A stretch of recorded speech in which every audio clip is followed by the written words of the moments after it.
நல்லா யோசித்து பேசுங்க. ஆக இவ்வளவு நேரம் மழை பொருட்படுத்தாம, கால் வலி இருந்தால் கூட அதையெல்லாம் பொருட்படுத்தாம எங்களுக்கு இவ்வளவு வரவேற்பு கொடுத்து நான்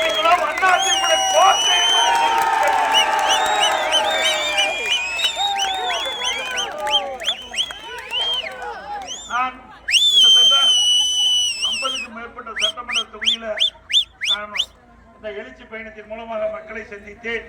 ஆனால் விளாத்தி குளத்துல இவ்வளவு நேரம் அழித்து வந்தாலும் நாங்கள் உங்களை சந்தித்து விட்டு உங்களுடைய பேச்சை கேட்டுவிட்டு தான் செல்வோம் என்று மழையும் பொருட்படுத்தாமல், கால்வழியும் பொருட்படுத்தாமல் இங்கே நின்ற அத்தனை நல்ல உள்ளங்களுக்கும் நன்றியே இந்த நேரத்தில் மீண்டும் தெரிவித்து 2026 சட்டமன்ற பொதுத்தேர்தலே நம்முடைய கூட்டணி கட்சி, நம்முடைய கூட்டணி சார்பாக போட்டியிடுகின்ற கழக வேட்பாளர்களுக்கு உங்களுடைய பொன்னான வாக்குகளை அளித்து அவரை வெற்றி பெற செய்ய வேண்டுமா?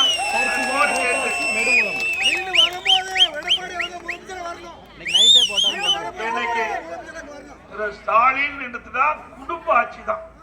குடும்பத்தில் தான் கட்சிக்கு பதவிக்கு வர முடியும், ஆட்சிக்கு வர முடியும். அப்படிப்பட்ட திமுக மீண்டும் வர வேணுமா? யாராவது முதலமைச்சரான ஏத்துக்க மாட்டாங்க. யாரு வேணாலும் வரலாம். நான் அங்கிருந்தாலும் வந்திருக்கிறேன். கருணாநிதி குடும்பத்தில் இருந்த மாதிரி வந்திருக்கிறேன். உங்களை போல் இங்க இருந்து படிப்படியா கஷ்டப்பட்டு கட்சிக்கு உழைத்து கட்சிக்கு தலைமைக்கு விசுவாசமா இருந்து உங்களை போல் இருக்கின்றவன் எங்களுக்கு இந்த பதவி கொடுத்திருக்காங்க. திமுக நடக்கவே நடக்காது. எவ்வளவுதான் உழைச்சாலும் திமுக குடும்பத்தில் பிரதிநிதித்தா கட்சி பதவி ஆட்சிக்கு வந்தாலும் அவருக்கு தான் பதவி கிடைக்கும். சட்டமன்றத்துக்கு அங்கதான் கிடைக்கும், நாடாளுமன்றத்தில் வந்தாலும் அங்கதான் கிடைக்கும். ஆக அப்படிப்பட்ட ஒரு கட்சி மீண்டும் ஆட்சிக்கு வர வேண்டுமா? இப்போ உங்களுடன் ஸ்டாலின் இது மாதிரி விளம்பரத்தாரை எடுத்துக்கிட்டு கூட வர இருக்காங்க. வீடு வீடா வந்து சந்திக்க இருக்கிறாங்க. இதுல என்னன்னா 46 பிரச்சனை இருக்குதா உங்களுக்கு. 46 பிரச்சனை இருப்பதா முதலமைச்சர் சொல்றார். நாம சொல்ல, முதலமைச்சர் சொல்றார். 46 பிரச்சனை இப்பதான் இருப்பதா 4 ஆண்டு கழிச்சு முதலமைச்சருக்கு தெரியுது. நாட்டு மக்களுக்கு 46 பிரச்சனை இருப்பதா முதலமைச்சர் முதல் கண்டுபிடிச்சிருக்காரு. முதலமைச்சர் நாட்டை ஆளலாமா? இனிமேல் 8 மாசம் தான் இருக்குது.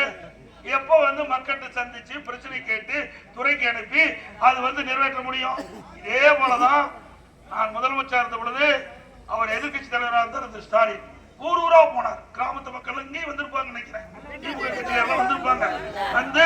ஒரு வெற்றிட போட்டு மேடையில அமர்ந்து மக்களை முன்னமர்த்தி உங்களுக்கு என்னென்ன பிரச்சனை இருக்குது அதையெல்லாம் ஒரு வெள்ளத்தாள்ல மனுவா எழுதி கொண்டு வந்த பெட்டியில போடுங்க. நாங்க அதை பூட்டி சீலை வச்சு வீட்டுக்கு எடுத்துட்டு போய் திமுக ஆட்சிக்கு வந்த உடனே அதை சீலை உடைச்சு பெட்டியை திறந்து மனுவை எடுத்து படிச்சு பார்த்து தீர்ப்பு பண்ணாங்க.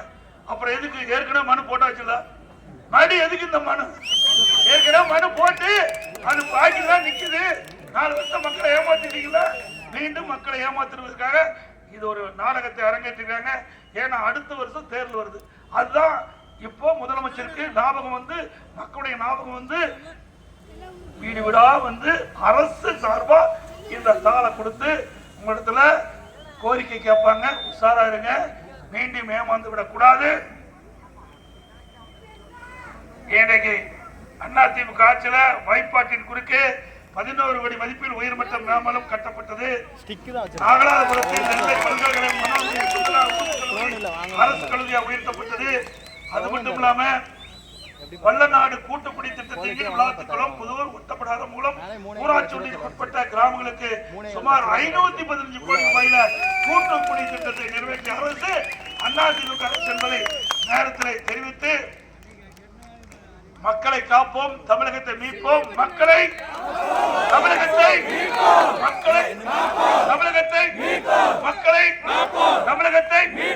By bye Stalin. Bye bye, darling. Bye bye, darling.